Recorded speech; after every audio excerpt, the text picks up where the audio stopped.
So this last one we're gonna play you, even on a down note. It's not really a down note. For those of you that don't know, all of my records, like a modern day prodigal son, have a spiritual title and a spiritual meaning.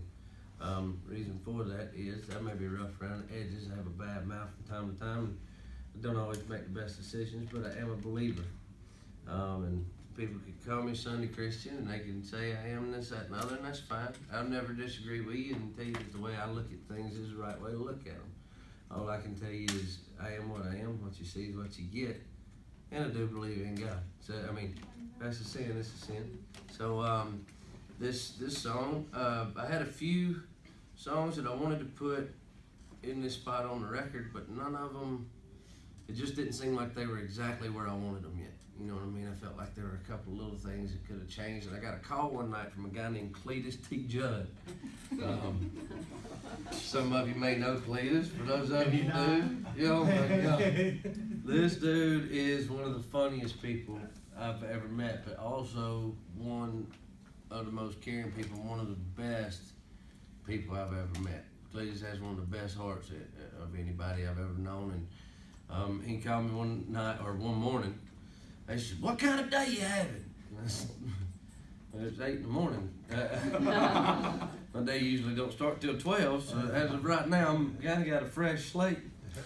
"Well, all right, well, save this one for tonight then. It's going to be good for you." He said, "I just got a song, won't you listen to it? Ain't done."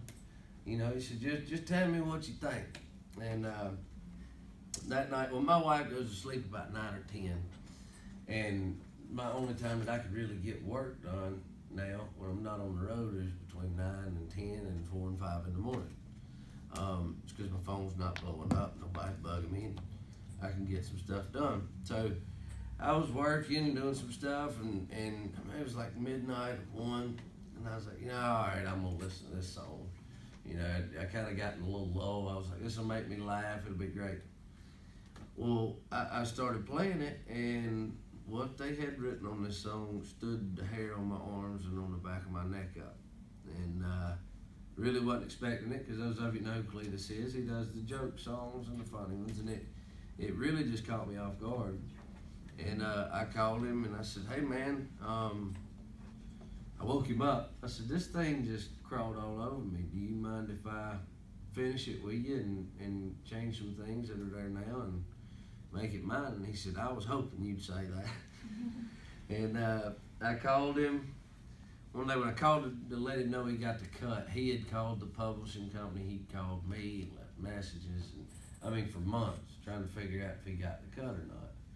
And it was a pretty hard battle there for a minute, trying to figure out what song goes in this slot. It's a really, really important part of every one of my records to me is making sure that people know where my heart's at, where my faith is.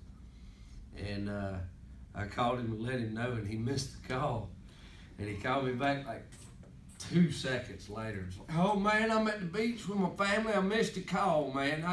And he was already kind of, you could tell he was choking a little bit. He said, Did I get it, B?" And I said, "Yeah, buddy, you got it." And his girls and everybody was around him, and I heard him in the background. He cried like a baby. I'm telling you, this man's the funniest individual I know, but he will cry at the drop of a hat.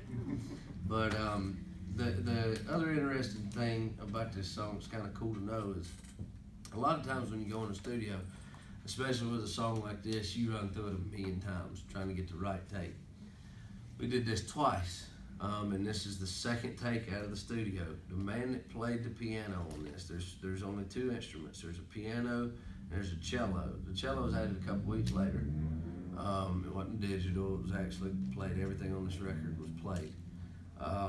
But the guy that came in to play piano, his name was Gordon Moat. And Dan Huff, my producer, had told me who was coming to play on the record, and I'd heard the name, but I didn't know the man.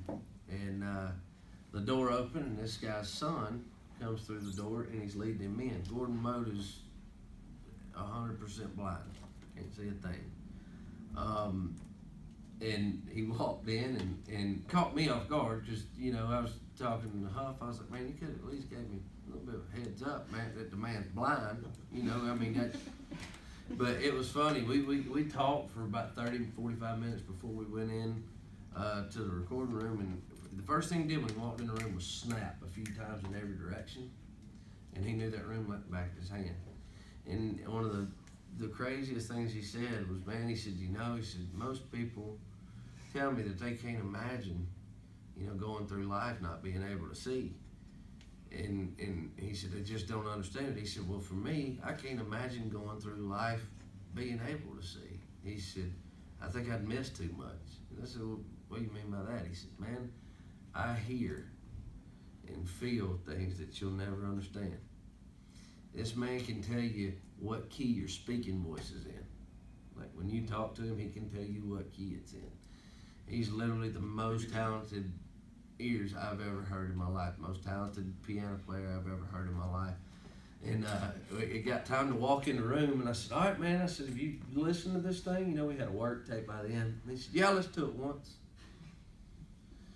Those of you don't know, that's like an oh shoot moment, because like piano vocals are really, really hard to do. Like I said, you have to do them a million times, get them to match up in spots.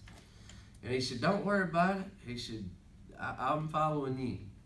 So in my mind, I'm going, God, I'm over here all day. And I hadn't sang in 2 weeks, and I didn't smoke the morning that I came in to record this. So my voice sounds a little bit like the Prodigal Son, Halfway to Heaven record. I hadn't sang like this in a very, very long time. But he brought stuff out in me that I didn't even know was there anymore.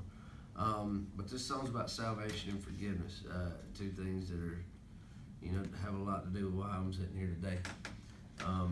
And it was very fitting for this record, I think, because the devil don't sleep, and every now and then he's going to crawl up on us and catch us. But there is forgiveness, there is salvation, there is grace. And that's what this song's all about. It's called 3 Feet of Water. Hope y'all dig it.